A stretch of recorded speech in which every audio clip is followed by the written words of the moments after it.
Hi everyone, this is Aaron for Zollotech. We're going to review the Nokia Lumia 928. This is the Verizon version of Nokia's flagship and comes in at $99 with a 2-year contract. It's a really nice phone, and they've changed some of the design from the Lumia 920 in that they've kind of squared everything off and made it a little bit lighter and given it a xenon flash. So on the front you can see it has a really nice large display. It's a 4.5-inch display with a pixel density of 334 pixels per inch according to Nokia, with a 768 by 1280 pixel density, so a little bit over 720p.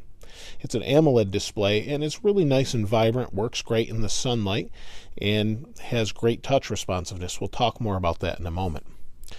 It does have a battery in it that's quite large, but it isn't removable, and it's good for about 16.5 hours of talk time and 25 days of standby. It's a 2,000 milliamp hour battery. To give you an idea, the iPhone 5 is around 1,500, while the Galaxy S4 is about 2,500, so it's in between there someday, but it will easily get you through a day in my findings. It has a Qualcomm Snapdragon S4 Plus processor in it with a dual-core 1.5 GHz and an Adreno 225 GPU and a gig of RAM.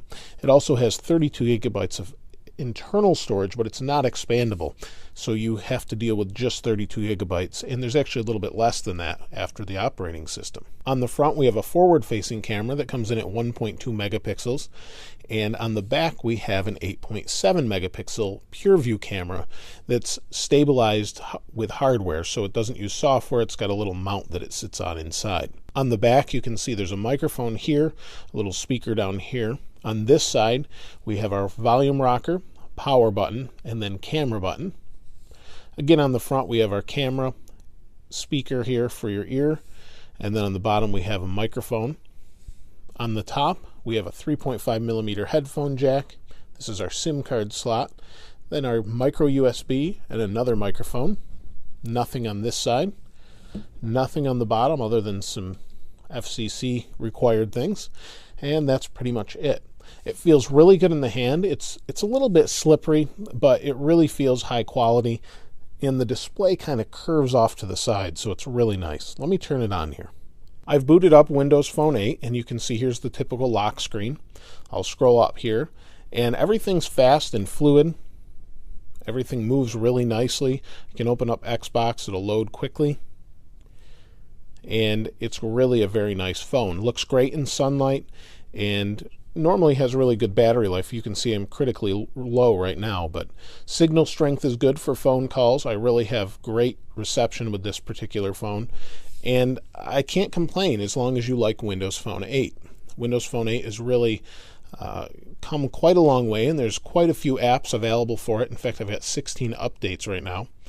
There's a few things missing, like Instagram, though. So we'll update, and these are all things that pretty much come with the phone. You have Nokia Drive and things like that you get that allow you to have a really great GPS app. So there's not really a whole lot more to talk about other than the camera on this phone, which is the reason that a lot of people do get this phone. Is it's really got a nice stabilized camera. They've switched to a xenon flash, and it does a great job in low light. It's still not as great as, say, an iPhone 5's camera overall, but most people, unless they're really into photography, probably won't know the difference. Let me just take a quick picture. You can see there it is. Some of the colors are a little bit saturated, I think, but overall it does a great job for a camera phone and is really steady if you're taking video and things like that. So I definitely could recommend this phone if you really are looking for a Windows Phone device. And if you're not on Verizon, you could always check out the Lumia 920 on AT&T, as they're very, very similar, a little bit different shaped, and you do gain the xenon flash on Verizon. If you have any comments or questions, I'd love to hear what you have to say about this phone. As always, thanks for watching. This is Aaron. I'll see you next time.